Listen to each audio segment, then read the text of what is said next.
नमस्कार दोस्तों, आप सभी का स्वागत है एक बार फिर से आपके अपने YouTube चैनल विजू बाबा इन्फोटेक पर। मैं विजय धाकड़ आप सभी का आपके अपने YouTube चैनल पर स्वागत करता हूं। किसान भाइयों, बड़े बुजुर्ग कहते हैं कि 100 बार बोलने से अच्छा है कि एक बार लिखा जाए। कुछ ऐसा ही हमारे यहाँ पर अभी फ़िलहाल देखने को मिल रहा है। आज हम बात करेंगे मोदी सरकार के द्वारा पारित 3 बिल के बारे में। जैसा कि आप सभी इस चीज़ से परिचित हैं और अच्छी तरीके से जानते हैं कि आखिर ये क्या मसला चल रहा है, तो विस्तृत जानकारी हम आज के इस वीडियो में देखेंगे कि सही कौन है, गलत कौन है। मैं मेरा ओपिनियन वीडियो के अंत में देने वाला हूँ। वीडियो के साथ आप अंत तक बने रहिए ताकि आप जानकारी को अच्छे से समझ पाएंगे। चलिए दोस्तों, वीडियो शुरू करते हैं। मोदी सरकार द्वारा 3 बिल लाए गए, जिसमें से पहला बिल है आवश्यक वस्तु अधिनियम। किसान भाइयों, इस नियम के तहत, इस अधिनियम के तहत जो है, अब हम जो है अपना जो फसल है, अगर हम किसी व्यापारी को बेचते हैं तो वह व्यापारी या वह किसान वर्ग भी इसमें शामिल रहेगा कि आप जो है अपनी फसल को स्टोरेज कर सकते हैं, मार्केट में जाने से रोक सकते हैं और अपने मनपसंद भाव में उसको बेच सकते हैं। तो किसान भाइयों, यह जो है पहले भी हो रहा था और इस बिल के पहले भी यहाँ पर हमें देखने को मिल रही थी ये सिचुएशन कि जो है लगभग इसी तरह से व्यापार यहाँ पर हो रहा था। तो मुझे इस बिल में कोई भी यहाँ पर नया नहीं लगा कि यहाँ पर किसानों का इसमें फ़ायदा होने वाला है। अब इसके बारे में आपकी क्या राय है, आप नीचे कमेंट में ज़रूर दीजिएगा। उसके बाद दोस्तों, दूसरा बिल है कॉन्ट्रैक्ट फार्मिंग। जी हाँ दोस्तों, यहाँ पर जो है इसको हम कह सकते हैं सुरक्षा व समझौता एक कानून मान सकते हैं अपन इसको। तो यहाँ पर इसमें हमें कुछ ना कुछ जो है किसान के हित में यहाँ पर देखने को मिल रहा है। वो इसलिए क्योंकि दोस्तों अभी हम जो है अपनी माल को लेकर जहाँ मंडी जाते हैं, अपनी फसल को लेकर मंडी जाते हैं, तो वहाँ पर जो है बीच में आड़तियों और बिचौलियों के द्वारा हमें कुछ जो है सस्ते दामों में हमारी फसल को ख़रीदा जाता है और उनके द्वारा जो है ऊंचे दामों में वहाँ पर बेच दिया जाता है, या फिर वह किसी डील के थ्रू आगे उस माल को पहुँचा देते हैं, जिससे किसान वर्ग डायरेक्टली कांटेक्ट नहीं कर पाते हैं और बिचौलियों का जो है सिस्टम यह यहाँ पर इस नियम के तहत ख़त्म होने वाला है। तो मुझे कहीं ना कहीं यह थोड़ा किसान हित में लग रहा है। उसका रीज़न ये है दोस्तों कि अब कॉन्ट्रैक्ट फार्मिंग के थ्रू मोदी सरकार चाह रही है कि सभी चीज़ों का निजीकरण हो जाए। निजीकरण का मतलब ये है कि कोई कंपनी आपके गांव में आएगी, आपके शहर में आएगी, उसके बाद वो अपना जो है बिज़नेस वहाँ पर स्टार्ट करेगी और वह डायरेक्टली किसानों के थ्रू कांटेक्ट करेगी। कांटेक्ट फार्मिंग का मतलब ही यही होता है कि आपका जब आपने फसल बोई है उसी समय आपकी फसल का मूल्य निर्धारित हो जाएगा।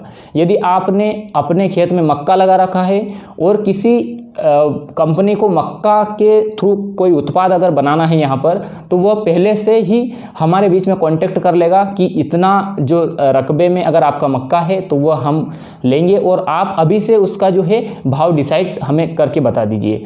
तो यहाँ पर जो है कॉन्ट्रैक्ट फार्मिंग बिल जो है ये किसान हित में नज़र आता दिखाई दे रहा है। यहाँ पर किसान फसल बोने से पहले ही अपनी फसल का जो है रेट डिसाइड कर पाएगा। अब दोस्तों, यह कॉन्ट्रैक्ट फार्मिंग बिल जो है यह किस हद तक काम करेगा यह हमें आने वाले समय में पता चलेगा दोस्तों। लेकिन यहाँ पर एक इसमें छोटी सी मिस्टेक जो है मोदी सरकार के द्वारा की गई है, जहाँ तक मुझे लगता है कि यदि प्राइवेट कंपनी हमारे जो है फसल का रेट डिसाइड करेगी तो उसमें कोई सत्यता नहीं है, उसमें कोई सरकारी या हम मान सकते हैं कि सबूत के तौर पे हमें कोई गारंटी नहीं मिलेगी। इसी का विरोध है पंजाब की जो किसानों ने अभी किया है कि आप यदि मंडी में एमएसपी निर्धारित करते हैं तो हमें वह एमएसपी हमारे मंडी के बाहर भी मिलनी चाहिए। बस दोस्तों, इसी बात को लेकर किसान और सरकार में अभी जो है आपसी लड़ाई चल रही है। इसके अलावा और कुछ भी नहीं है दोस्तों। जो निजीकरण हो रहा है, मंडियाँ, मोदी जी जैसा बोल चुके हैं कि मंडियाँ सुचारू रूप से रहेगी, एमएसपी की व्यवस्था भी चालू रहेगी। तो किसान भाइयों, एमएसपी के बारे में मैं आपको थोड़ा सा बाद में बताऊंगा। पहले हम इस चीज़ को समझ लेते हैं कि एमएसपी सही है या गलत है। तो किसान भाइयों, यह कॉन्ट्रैक्ट फार्मिंग जो है यह एक हम मान सकते हैं कि किसान हित में लिया गया फैसला है। इससे कंपनी डायरेक्टली हमको कॉन्टैक्ट करेगी। यदि आप किसी गांव में निवास करते हैं और उस गांव में जो है करीबन 100 से 150 या 500 किसान हैं, तो 500 किसानों के थ्रू डील की जाएगी कि आप जो है हमें इतने जो है रकबे में मक्का, इतने में ज्वार, इतने में गेहूं और इतने में जो लहसुन है वह उगाकर हमें दे दीजिए। उसके पहले ही कंपनी जो है उसका जो है माल का जो है जो मार्केट है वह डिसाइड हमें कर देगी। लेकिन दोस्तों, यहाँ पर जो है एक इसमें समस्या का मैं बता रहा था कि एक ऐसी समस्या आएगी कि यदि देखिए कंपनी आपके गांव में आई है और आपका जो है मक्के का जो है रेट डिसाइड कर दिया कि भाई हम 1800 रुपये में आपका मक्का प्रति क्विंटल के आधार पर लेंगे। और दोस्तों आपने मक्का बो दिया बड़े रकबे में और आप सिक्योर हो गए कि हमें 1800 रुपये में मक्का जो है हमारी जो रेट है मिल जाएगा। लेकिन दोस्तों अगर उस समय MSP जो है मक्का की अगर ज़्यादा हो गई 18 से या 25 रुपये तक हो गई है, तो आपको जो है कंपनी से जो आपने डील कर रखी है 18 रुपये, आपको उतना ही पैसा दिया जाएगा कंपनी के द्वारा। और दोस्तों यह जो है इसके थ्रू अगर आपका एग्रीमेंट होता है तो आप जो है MSP पे वो फसल नहीं बेच सकते। यहाँ पर ये थोड़ी सी डिस्टर्बेंस हुआ है गवर्नमेंट और किसानों के बीच में, तो इसको लेके किसान काफ़ी गुस्साए नज़र आए हैं यहाँ पर। और दोस्तों एक और कमी इस बिल में हमें यहाँ दिखाई दी कि यदि MSP यहाँ पर डिसाइड नहीं है, निजी तौर पे कंपनी आपसे डील करेगी। और दोस्तों अगर कोई कंपनी फेल हो जाती है या कोई कंपनी दिवालिया घोषित हो जाती है तो उसके लिए हम जो है हाई कोर्ट नहीं जा सकते। उसके लिए हमें सिर्फ अपर जो सेकंड ग्रेड के जो अधिकारी हैं SDM वगैरह उन तक हम अपनी गुहार लगा सकते हैं, जो कि हमें यहाँ पर थोड़ा सा असमंजस वाली स्थिति दिख रही है। क्योंकि गवर्नमेंट जो है इतना अब गवर्नमेंट अधिकारी इतना ध्यान नहीं दे पाते जितना कि एक न्याय व्यवस्था हमें यहाँ पर मिल रही थी पहले। तो पहले हम मंडी के थ्रू एक गवर्नमेंट रिसिप्ट हमारे पास रहती थी मंडी कमेटी की, उसके थ्रू हम केस कर सकते थे, उसके खिलाफ जो है कार्रवाई कर सकते थे। तो अब यहाँ पर जो है कहीं ना कहीं थोड़ा सा हमें इसमें दिक्कत हमें देखने को मिल सकती है। तीसरे बिल की अगर हम बात करें तो कृषि उत्पाद और वाणिज्य। जी हाँ दोस्तों, यह APMC एक्ट वह MSP के बीच का जो है समझौता है। अब दोस्तों यहाँ पर यदि हम मंडी जा रहे हैं और जो अपनी फसल बेच रहे हैं तो यहाँ पर आप देख रहे हैं कि अभी आपको कौन सी फैसिलिटी मिल रही है। मोदी सरकार चाह रही है कि सभी चीज़ों का निजीकरण हो जाए, सभी किसान अपनी फसल का रेट डिसाइड खुद कर सके, बिचौलियों का कोई काम नहीं रहेगा, मंडी कर्मचारी जो है कम हो जाएंगे, उसके कारण जो है निजीकरण ज़्यादा तौर पे हमें यह देखने को मिलेगा। तो मोदी सरकार यही कहना चाहती है कि आप अपनी फसल को कहीं पर भी बेच सकते हैं, उसके लिए आपको कोई भी रोक टोक नहीं है, उसके लिए आपको कोई टैक्स नहीं देना पड़ेगा। आप यदि मध्य प्रदेश से है और आप चाहते हैं कि हमारे जो है गेहूं का मूल्य हरियाणा में ज़्यादा मिलेगा, तो आप वहां पर अपनी जो है प्रोडक्ट को बेच सकते हैं। और दोस्तों इसके लिए काफ़ी किसानों के बीच में एक ऐसा जो माहौल बना हुआ है कि हम यहाँ से जो फसल बेचने जा रहे हैं तो हरियाणा थोड़ी जा सकते, लेकिन दोस्तों ऐसा नहीं है। ऑनलाइन मार्केटिंग चालू होने वाली है इस बिल के थ्रू। इस बिल के प्रावधानों में भी ऐसा लिखा गया है कि आप ऑनलाइन भी जो है यहाँ से कांटेक्ट कर सकते हैं डीलर के थ्रू और गाड़ी वहाँ पर पहुँचा सकते हैं और वहाँ से अपना जो है पेमेंट रिसीव कर सकते हैं। दोस्तों पेमेंट रिसीव होने के बाद ही आपको माल की डिलीवरी वहाँ पर देना होगी।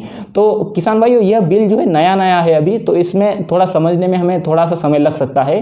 बाकी ये जो दो बिल है नीचे के मैंने बताया, ये काफ़ी हद तक यहाँ पर हमें सही लग रहे हैं। और दोस्तों अगर हम बात करें MSP की, तो किसान भाइयों MSP का यहाँ पर अभी भी अगर सरकारी तौर पे मंडियाँ चल रही है तो मुझे नहीं लगता कि इतना कुछ प्रभाव MSP का देखने को मिल रहा है। क्योंकि अभी अगर आप MSP की अगर बात करेंगे तो MSP में अगर हम मक्के की बात करें तो मक्का अभी 1800 समथिंग मक्का चल रहा है MSP में। और दोस्तों वो मक्का जो है बाज़ार में अभी 700, 800 या 1000 रुपये तक बिक रहा है, तो फिर MSP का कोई मूल्य ही नहीं रहा यहाँ पर।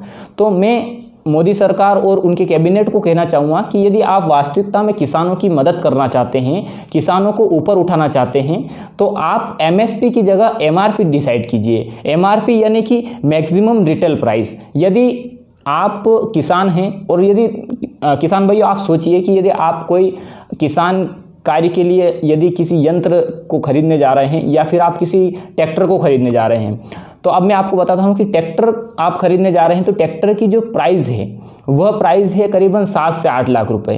तो ये 7 से 8 लाख रुपए एक निजी कंपनी ने डिसाइड की है, ना कि गवर्नमेंट ने। जो उनकी निजी कंपनी का पूरा जो लागत रहेगी वह उसमें हमें उसी आधार पर जो ट्रैक्टर देखने को मिलेगा। तो किसान भाइयों मैं सिर्फ इतना ही कहना चाहूँगा कि हर एक चीज़ का यहाँ पर जो है डिसाइड मूल्य किया हुआ है, तो क्यों ना हमें अपनी फसल का भी जो MRP यहाँ पर देखने को मिल जाए। क्योंकि दोस्तों अब हम अभी यहाँ पर सोयाबीन उगाते हैं, उसके बाद जो हम उसका तेल लेने जाते हैं तो हमें वहाँ पर MRP दिखती है, लेकिन हमारे सोयाबीन में हमें MRP नहीं मिलती। तो मैं जो है बड़े बड़े अधिकारियों, काफ़ी बड़ी बड़ी जो है हस्तियाँ कैबिनेट में बैठी है, तो मैं उनसे यही कहना चाहूँगा कि आप किसान हित में कुछ करना चाहें तो आप ये कर सकते हैं। बाकी जो है निजीकरण, ये तो पहले से भी चल रहा था, किसान अपने अपने हिसाब से जो है फसल बेच रहा था। लेकिन दोस्तों कॉन्ट्रैक्ट फार्मिंग का जो बिल मोदी सरकार लाई है उसका मैं समर्थन करता हूं और काफ़ी हद तक ये जो है आगे हमें देखने को मिलेगा, इसका जो परिणाम है वो बेटर देखने को मिल सकता है। हम इतना अभी श्योरली नहीं कह सकते क्योंकि आगे जाके जो है निजीकरण हो जाएगा तो निजी कंपनियाँ पहले तो हमें ऊँचे दामों में फसल खरीद लेगी, लेकिन बाद में कहीं ना कहीं हमें लो प्राइस भी मिल सकती है। लेकिन दोस्तों इस पर गवर्नमेंट की पाबंदी होना ज़रूरी है, इसके तभी जो है यह जाके ये जो मामला पूरा सेट हो पाएगा। किसान भाइयों, परिवर्तन ही संसार का नियम है। यदि इतने सालों में कुछ परिवर्तन हुआ है, जैसा कि 1955 से लगा के 2020 में जाके कुछ यहाँ पर हमें परिवर्तन देखने को मिला है, तो ये हमारे लिए सौभाग्य की बात है। मैं दोस्तों किसी पार्टी की बात नहीं कर रहा हूँ, मैं कोई मोदी जी का फ़ैन नहीं हूँ कि वह जो सब करेंगे वो सब सही है, लेकिन दोस्तों किसान हित में बात करना मेरा फ़र्ज़ बनता है। और दोस्तों अभी मैं मंडी जाता हूँ, देखता हूँ, तो वहाँ पर मुझे नहीं लगता है कि किसानों को इतनी फैसिलिटी अभी भी मिल पा रही है। तो किसान भाइयों, इस मैटर पर आपकी क्या राय है, कमेंट बॉक्स में कमेंट करके हमें ज़रूर बताएं कि यह जो बिल मोदी सरकार लाई है यह कहाँ तक जो है सही है और कहाँ तक गलत है। चलिए दोस्तों, अब दीजिए इजाज़त, मिलते हैं अगले वीडियो में एक नई जानकारी के साथ। जय हिंद, वंदे मातरम।